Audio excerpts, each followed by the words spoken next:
Hello guys, welcome back to my dark depth world. तो आज मैं बात करूंगी रिज़ा के बारे में। देखिए, आज मैं नाम ले रही हूँ क्योंकि मुझे लगता है नाम लेने की नौबत आ चुकी है। मैं कुछ देर पहले एक पॉडकास्ट सुन रही थी जिसमें उन पॉडकास्टर साहिबा ने इस बात का विद प्रूफ खुलासा किया कि जो रिज़ा है वो एक ज़माने में बैडमिंटन स्कूल में खेलती थी। अखबार में शायद एक अखबार का उन्होंने आर्टिकल दिखाया जिसमें रिज़ा का एक्चुअल नेम दूसरा कुछ और है। तो वो नाम एग्जैक्टली सेम पूरा का पूरा नाम और पूरी की पूरी जो स्कूल नेम वो दिख रहा है। क्योंकि जो सिब्बू है, सिब्बू की भी एक क्लिपिंग दिखाई जिसमें वो रिज़ा का कोई फॉर्म भर रही है, फॉर्म सबमिट करा रही है स्कूल में, और जहाँ पर वही एग्जैक्टली उसका रियल नाम, डेट ऑफ बर्थ दिख रही है। तो यहीं से चीज़ें मैंने जब देखी तो मुझे चीज़ें समझ में आने लगी हैं। और मुझे याद आया एक क्लिप जो शायद भाई का था, किसका था, वहाँ पर ये दोनों बच्चे खड़े हैं बाहर। ये लोग बाहर शायद खेलने भी जाते थे एक ज़माने में। तो रिज़ा के हाथ में और जो उसका भाई है, क्या नाम है उसका, मैं भूल ही गई हूँ, 2.0 ही बोलूँगी उसको, उन दोनों के हाथ में बैडमिंटन रैकेट मैंने देखे हैं। तो डेफिनेटली हैंड्स प्रूफ तो मुझे लगता है कि हाँ, रिज़ा खेलती थी।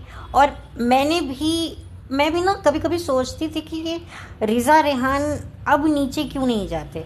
क्योंकि मैंने देखा था कि कोई शायद भाई का ही व्लॉग था, कोई शायद गाड़ी लेकर आया था भाई, कुछ तो था, या भाभी का व्लॉग था जिसमें रिज़ा रेहान, हाँ रेहान नाम है, रेहान नीचे खड़े हैं, उनके हाथ में रैकेट है। तो मैंने देखा था कि अच्छा, ये शायद खेलते होंगे शाम को। तो डेफिनेटली मुझे लग रहा है कि जो वो पॉडकास्टर हैं वो कहीं ना कहीं सही बोल रही हैं कि वाकई रिज़ा जो है वो बैडमिंटन खेलती थी। अब सोचने वाली बात है कि अब रिज़ा बैडमिंटन क्या अब नहीं खेलती, और क्यों नहीं खेलती है। हो सकता है कि रिज़ा पढ़ाई में अच्छी ना हो, इस वजह से कहा हो कि भाई ये खेलती रहती है तो इसका खेल बंद करवाओ। अब खेल बंद हुआ तो अब वो लड़की क्या खेले क्या करे, तो वो पूरे तरीके से व्लॉगिंग में आ गई।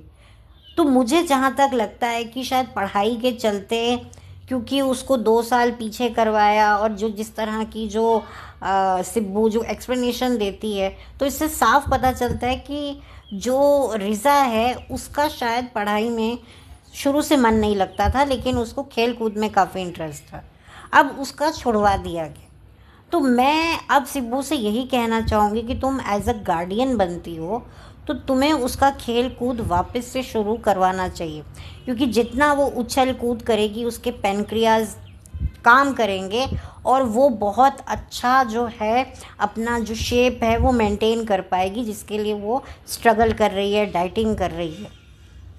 और उसका जो दिमाग है वो और ज़्यादा खुलेगा, और लड़कियों में, और चलो लड़के ना सही, तुम लोगों को अगर तुम बैकवर्ड हो, देखिए बैकवर्ड की भी बात नहीं होती है कि चलो जो भी है, लेकिन एटलीस्ट और लड़के लड़कियों के साथ, चलो लड़कियों के साथ ही मैं बोल देती हूँ, मिलेगी तो उसको थोड़ी सी उसकी पर्सनैलिटी ग्रूम होगी।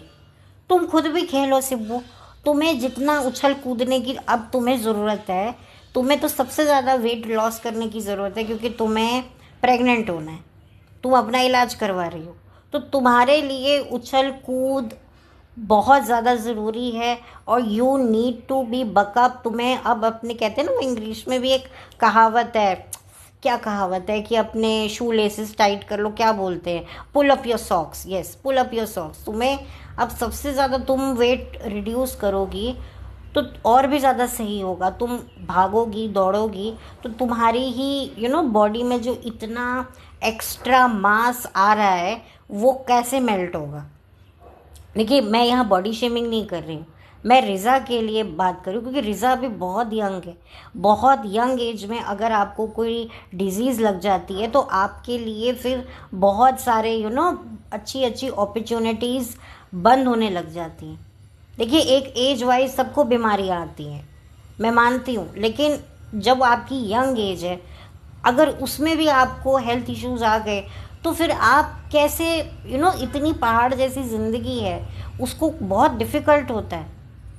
यंग एज में अगर आप कोई ऐसी बीमारी पकड़ के बैठ जाते हो ना, तो आपके लिए बहुत सारे ऑप्शंस बंद होने लगते हैं। डायबिटीज़ होना, ब्लड प्रेशर होना, बहुत कुछ आपके लिए प्रॉब्लमेटिक होने लगते हैं।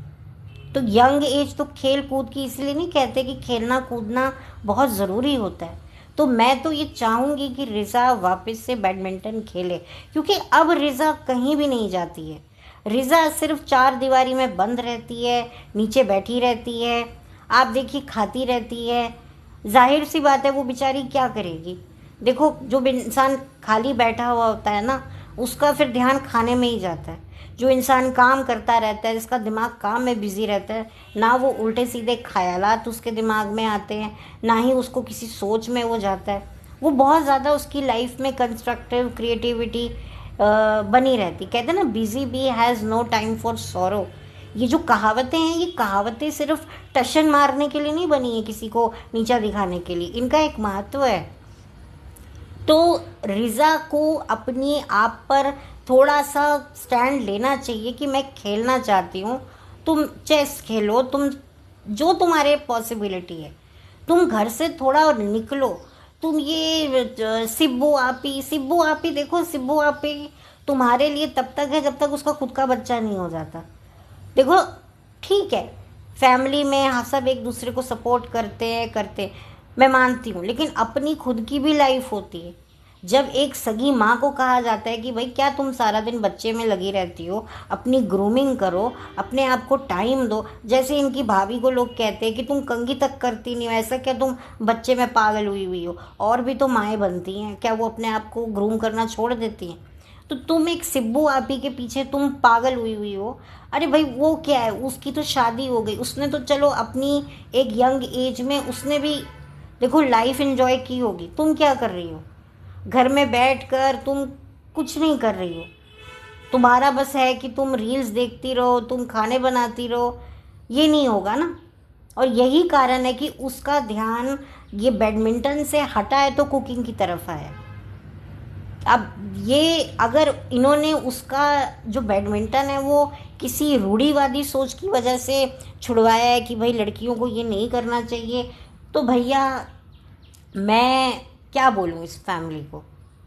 आप देखिए इन्होंने अपने बेटे की शादी कराई तो एक सेलिब्रिटी से, लेकिन अच्छा इनकी खुद की दूसरी बेटी व्लॉगर है, लेकिन दूसरे की बेटी को ये आगे इन लोगों ने बढ़ने नहीं दिया।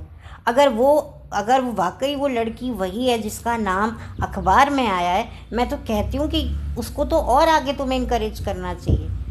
हाँ, पढ़ाई लिखाई के लिए भी अगर तुमने उसका खेल रुकवाया है तो भाई अब उसका खेल तुम चलवा दो, क्योंकि वो बच्ची बर्बाद हो रही है। लिटरली अब वो बर्बाद हो रही है। वो क्या है, फैमिली पॉलिटिक्स सीख रही है। ये ताड़ ताड़ जवाब देना, ये करना, वो बचपना। आप रिज़ा को देखकर लगता है कि वो एक बच्ची तो ये उसको कहती रहती है, लेकिन वो कहाँ से बच्ची लगती है। अरे जब ये सिब्बू खुद बच्ची नहीं लगती तो वो कैसे बच्ची लगेगी। उस बच्ची की पूरी ज़िंदगी बर्बाद हो रही है। आगे अगर तुम सोचते हो कि भाई व्लॉगर बन जाएगी तो किसी भी लड़के के साथ में उसकी शादी करवा देंगे, फिर उसको भी घर दामाद बना लेंगे, वो भी हाय फ्रेंड्स ये है, हम बहुत खुश हैं, हमारी प्यारू, हमारी टाटू, हमारी झाड़ू भी बहुत खुश है, ये सब करवाओगे क्या? आप देखिए कि क्या सिब्बू अपनी शादी में खुश है?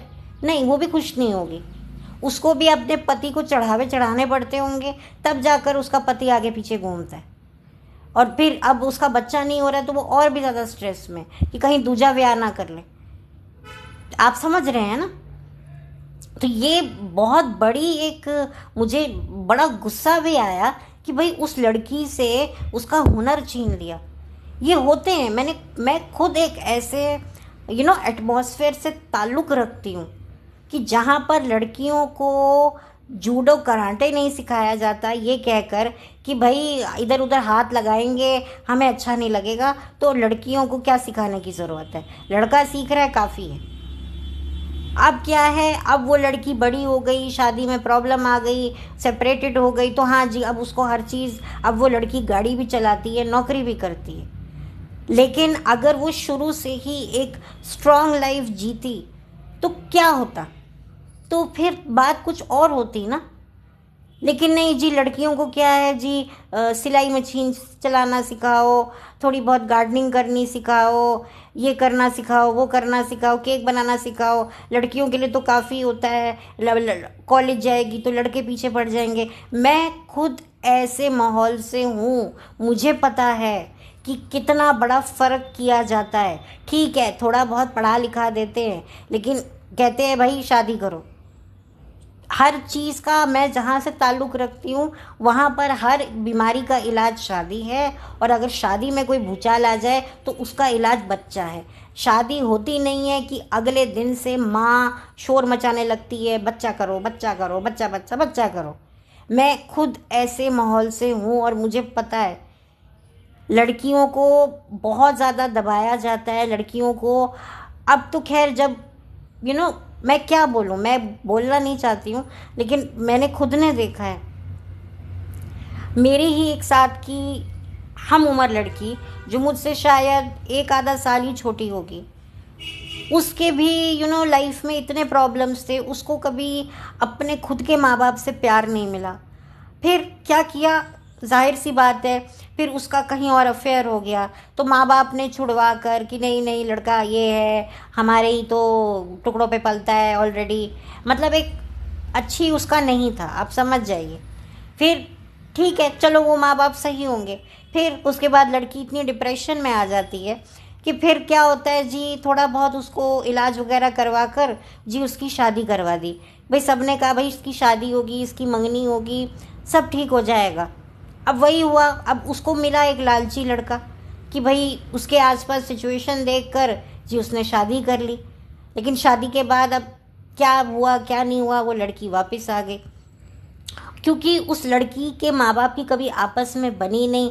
और जाहिर सी बात है, मदर को मदरहुड का भी मतलब नहीं पता था, और वाइफ क्या होती है उसको उसका भी मतलब नहीं पता था। मैं तो ये बोलती हूँ, आई एम सॉरी, वो काफ़ी मेरी जानकारक हैं, लेकिन उनको नहीं पता था। तो क्या हुआ, जब एक औरत खुद अपनी रिस्पॉन्सिबिलिटी नहीं समझती है as a wife, as a mother, तो वो अपनी बेटी को क्या ग्रूम करेगी, क्या उसको सिखाएगी, क्या उसको संभालेगी। और भी मदर की लाइफ में और भी बहुत सारे इश्यूज थे जिस पर मैं बात नहीं करूँगी, लेकिन यस, तो क्या हुआ, वो बेटी वापस आ गई हस्बैंड को छोड़ के, परिवार को, सास ससुर को छोड़ के, कोख में बच्चा लेके, वही नरक से निकल के सोचा था कि मैं स्वर्ग में जाऊंगी, पर उसको भी वो नरक लगा, उसको लगा इससे अच्छा तो मेरे घर वालों का नरक था, मेरे माँ बाप का नरक था। वापस आ गई, और जब वापस आई तो फिर से माँ बाप के कलेश देखे। और एक दिन ऐसा आया, हालांकि तब तक वो एक बच्चे को भी जन्म दे चुकी थी, एक बेटे को जन्म दे चुकी थी। और क्या हुआ फिर, कुछ साल तक उसने सब कुछ किया, मैनेज किया, बच्चे को संभाला, लेकिन आपको पता है उसने क्या किया, खुद को ख़त्म कर लिया, खुद को ख़त्म कर लिया आज उसने। मैं उसके साथ मेरा उसका काफ़ी करीब का रिश्ता रहा है, मुझे पता है।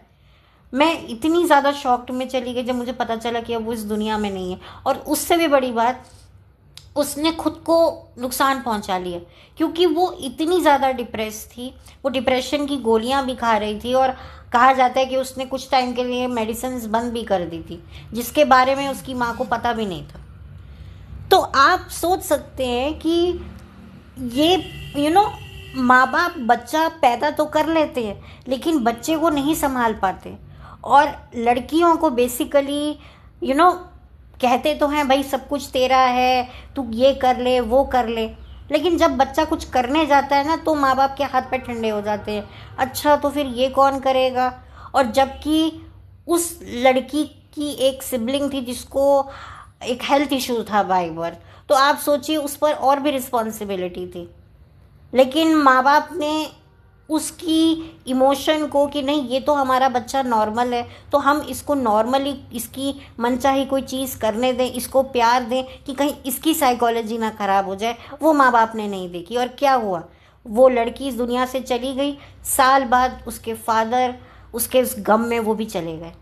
अब क्या है, अब वो औरत अकेली है, एक बच्चा है जो बीमार है, और उस बेटी जो इस दुनिया से चली गई है उसका बच्चा है। क्या है, अब उसके बावजूद भी वो अपनी उस बेटी को कोसती है कि भाई चली गई, अपनी जिम्मेदारी मुझे छोड़ के चली गई। अरे भाई, तुम ये तो सोचो कि तुमने कहीं ना कहीं उसको क्या सुख दिया। वो भी बहुत कुछ करना चाहती थी। देखो, माँ बेटी से बड़ी कोई सहेलियाँ नहीं होती। तुम उसके दुख दर्द सुनती। कभी कभी ना, हम कहने को हमारे पास बहुत लोग होते हैं, लेकिन फिर भी हम अकेले होते हैं, क्योंकि हमें पता है कि हमारी कोई बात समझने वाला कोई नहीं होता। मैं उस लड़की को पर्सनली जब देखती थी ना, सब लोग बैठे हैं, बातें कर रहे हैं, वो अपने ही थॉट में गुम है। आप सोचिए। और मैं जब उससे आखिरी बार मिली ना, जब मैंने उसका नाम लिया, हाय कैसी है, तो उसने मुझे एक बहुत खूबसूरत सी ब्राइट स्माइल दी। लेकिन मैं नहीं जानती थी कि 1 महीने बाद मुझे पता चलेगा कि ये लड़की जो मुझे ब्राइट स्माइल दे रही है वो भी इस दुनिया में नहीं होगी। वो चली गई। और मुझे आज तक उसकी वो जो ब्राइट स्माइल है ना, मेरी आंखों के सामने है। और अब 1-2 दिन में उसका जन्मदिन भी है, इसी महीने को। तो मैंने सोचा कि मैं क्यों ना इस बात में अपनी बात भी रखूं कि नहीं यार, क्या लड़कियों के साथ होता है। मैं खुद ऐसे माहौल से हूँ तो मुझे पता है। इसीलिए मैं सिब्बू को रिक्वेस्ट करूँगी कि प्लीज़ प्लीज़ उसको भी जीने दो। उसके पास तो, उसके इस दुनिया के जाने के बाद हर किसी ने कहा, अरे उस लड़की ने क्या कर लिया, अरे क्या कर लिया उस लड़की ने। लेकिन किसी ने ये नहीं सोचा कि उस लड़की के साथ क्या हुआ होगा। हो सकता है बहुत कुछ और भी चीज़ें हो रही हो जो किसी को बताना चाहती हो। आपको मेरा ये पॉडकास्ट आज थोड़ा सा बहुत आक्रामक लग रहा होगा, बहुत इमोशनल भी लग रहा होगा, लेकिन हाँ है, क्योंकि मैं बात करना चाहती थी। मैंने कई वीडियोस में कभी कभी हल्की फुल्की बात उस लड़की के बारे में की होगी। वो लड़की बहुत मेरे करीबी के करीब की है और मुझे बहुत अफसोस है कि वो इस दुनिया से चली गई। आज उसको गए हुए दुनिया से 2-2.5 साल हो गए हैं, मतलब हाँ 3 साल हो गए हैं उसे इस दुनिया से गए हुए। तो आप सोचिए, मैंने उसके साथ अपने बचपन के बहुत हसीन पल बिताए हैं, एक मासूम पल बिताए हैं। और जब मैं उनको याद करती हूँ ना, मुझे बड़ा तकलीफ़ होती है। तो इसीलिए मैं थोड़ी सी इमोशनल भी हूँ, मैं थोड़ी सी दुखी भी हूँ, मैं बहुत दुखी हूँ। इसीलिए मैं चाहती हूँ कि और किसी लड़की के साथ ऐसा ना हो, और किसी लड़के के साथ भी ऐसा ना हो। मैं तो ये भी बोलती हूँ। और उसी के बाद जब मैंने उसकी डेथ का सुना, तब मैंने कहीं ना कहीं अपने सर पर एक कफन बांध लिया कि मैं पूरी कोशिश करूँगी कि मेरे आसपास जो लोग हैं, मैं उनको उस चीज़ में ना जाने दूँ। और मैंने यही सब करने का मेरा यही मकसद है। और मैंने यही पॉडकास्ट बनाया सुनने के बाद। आई डोंट नो कि शायद हो सकता है वो लड़की दूसरी हो जिसका अखबार में नाम, हो सकता है कि हम बेनिफिट ऑफ डाउट दे सकते हैं कि हो सकता है वो कोई और नाम की और सरनेम की, मिलते जुलते सरनेम भी होते हैं, मैं मानती हूँ। लेकिन अगर वो लड़की एग्जैक्टली वही है, रिज़ा ही है, तो मैं यही रिक्वेस्ट करना चाहूँगी। और चलिए मान लीजिए वो कुछ नहीं भी खेलती है, तो उसको खेल कूद में डालिए, उसको बाहर निकालिए, उसकी मेंटल ग्रोथ होने दीजिए। मुझे पता है कि अगर आपकी आउटर वर्ल्ड से आपका लेना देना नहीं होता, पब्लिक इंटरेक्शन नहीं होती ना, लोग आपको हल्के में लेते हैं कि भाई तुम्हें क्या पता, तुझे कुछ नहीं पता दुनिया का, हमें पता है। बात भी सही है कि भाई उन्होंने इतने एक्सपीरियंस देखे। यही बात होती है ना। आप सिर्फ अपनी 4 दीवारी की पॉलिटिक्स देखकर आपको लगता है कि भाई आप बहुत कुछ जानते हो, पर ऐसा नहीं होता। दुनिया में जानने लायक, देखने लायक भी बहुत कुछ है। जब आप देखते हो ना, आपको समझ में आता है, आपकी मेंटल ग्रोथ होती है। लोग जॉब्स इसीलिए भी बदलते हैं, अलग अलग एक्सपीरियंस के लिए। खैर वो तो एक अलग बात होती है, पर कहते हैं ना, सीखने वाले चींटी से भी सीख लेते हैं। तो ये ऑब्जर्वेशन आपकी बहुत ज़रूरी होती है और रिज़ा को बाहर निकलना चाहिए। मेरा कोई हेट नहीं है किसी के लिए, लेकिन मैं खुद ऐसे माहौल से हूँ तो मैं रिलेट कर पाती हूँ। ये हेट नहीं है, ये एक रिलेट है एक सिचुएशन से जो मैं कर पा रही हूँ। इसीलिए मैं इतना ज़्यादा स्ट्रांगली आज ऊंची आवाज़ में, गुस्से में, भावुक होकर ये बात कर रही हूँ। तो चलिए चलती हूँ, लौट कर मिलती हूँ। Have a blessed day.